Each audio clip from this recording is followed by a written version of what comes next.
एक साहूकार था, उसके 7 बेटे और एक बेटी थी।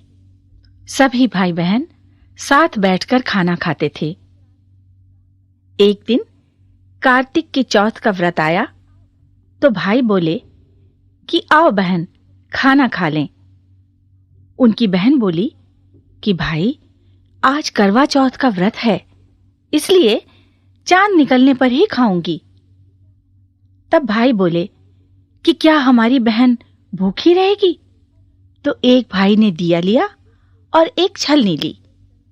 एक पेड़ के पास एक तरफ होकर दिया जलाकर छलनी ढक दी और आकर कहा कि देख बहन, तेरा चांद निकल गया। तो वो भाभियों से बोली कि आओ भाभी, अर्घ दे दें। तब भाभियां बोली कि बहन जी, तुम्हारा चांद निकला है, हमारा चांद तो रात को ही निकलेगा। तो उस अकेली ने ही अर्घ दे दिया और भाइयों के साथ खाना खाने बैठ गई। पहले गस्से में बाल आया, दूसरे गस्से में पत्थर निकला, तीसरे गस्से में बहन को लेने कोई आ गया और बोला कि उसका पति बहुत बीमार है, जल्दी भेजो।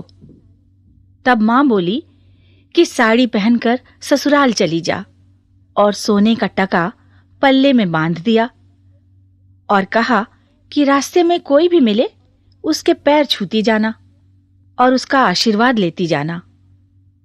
सब लोग रास्ते में मिले और यही आशीर्वाद देते गए कि ठंडी हो, सब्र करने वाली हो, सातों भाइयों की बहन हो, तेरे भाइयों को सुख हो। परंतु किसी ने भी सुहाग का आशीर्वाद नहीं दिया। ससुराल में पहुंचते ही द्वार पर छोटी ननद खड़ी थी, तो उसने उसके भी पैर छुए।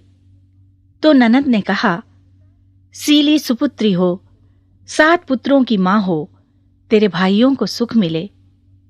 तो ये बात सुनकर जो सोने का टका मां ने दिया था वो खोलकर उसने ननद को दे दिया। अंदर गई तो सासू ने कहा, ऊपर मुंडेर है, वहां जाकर बैठ जा।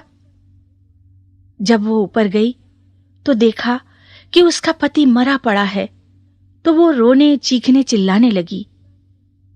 उसकी सासू दासियों से कहती कि वो ऊपर पड़ी है तो उसको बची हुई रोटियां दे आओ। इस प्रकार मंगसीर की चौथ आई और बोली कि करवे ले लो, करवे ले लो, भाइयों की प्यारी करवे ले लो, दिन में चांद उगना करवे ले लो, ज्यादा भूख वाली करवे ले लो।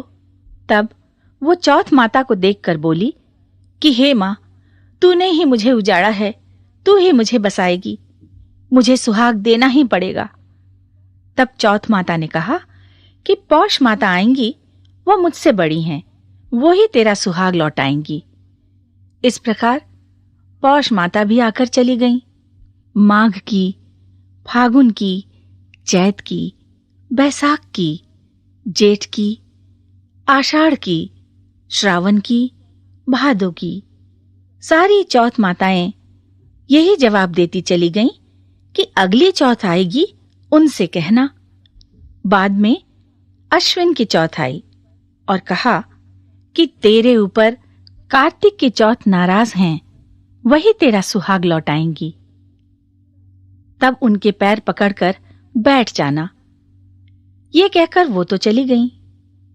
बाद में कार्तिक की चौथ माता आई और गुस्से में बोली कि भाइयों की प्यारी करवे ले, दिन में चांद उगना करवे ले, ज्यादा भूख वाली करवे ले। तब साहूकार की बेटी पैर पकड़कर बैठ गई और रोने लगी। हाथ जोड़कर बोली, हे चौथ माता, मेरा सुहाग तेरे हाथ में है, तुझे मेरा सुहाग लौटाना ही पड़ेगा। चौथ माता बोली, छोड़ पापनी, हत्यारिनी, मेरे पैर पकड़कर क्यों बैठी है? तब वो बोली कि मुझसे बिगड़ी थी, तुम ही सुधारो मां, मुझे मेरा सुहाग लौटा दो।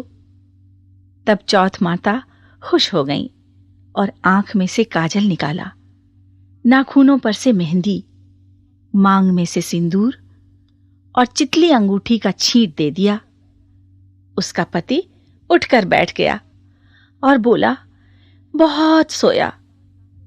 तो वो बोली, काहे के सोए? मुझे तो 12 महीने हो गए। मुझे तो कार्तिक की चौथ माता ने सुहाग दान दिया है। तो वो बोला कि चौथ माता का उज्जमन करो। तो उन्होंने चौथ माता की कहानी सुनी, खूब सारा चूरमा बनाया। दोनों आदमी औरत खाकर चौपड़ खेलने लगे। नीचे से सासू जी ने रोटी भेजी तो दासी ने आकर कहा कि अरे, वो दोनों तो चौपड़ खेल रहे हैं। सास देखकर खुश हो गई और बोली, क्या बात हुई? बहू बोली, मुझ पर चौथ माता की कृपा हुई है। और ये कहकर उसने सासू जी के पैर छुए। सारी नगरी में ढिंढोरा पिटवा दिया। सभी सुहागिनों को चौथ व्रत करना चाहिए। 13 चौथ करना, नहीं तो 4 करना, और नहीं तो 2 चौथ सभी सुहागिनों को करना चाहिए। हे चौथ माता, जैसा साहूकार की बेटी को सुहाग दिया वैसा सबको दे, मुझे भी। कहते सुनते सब परिवार को सुहाग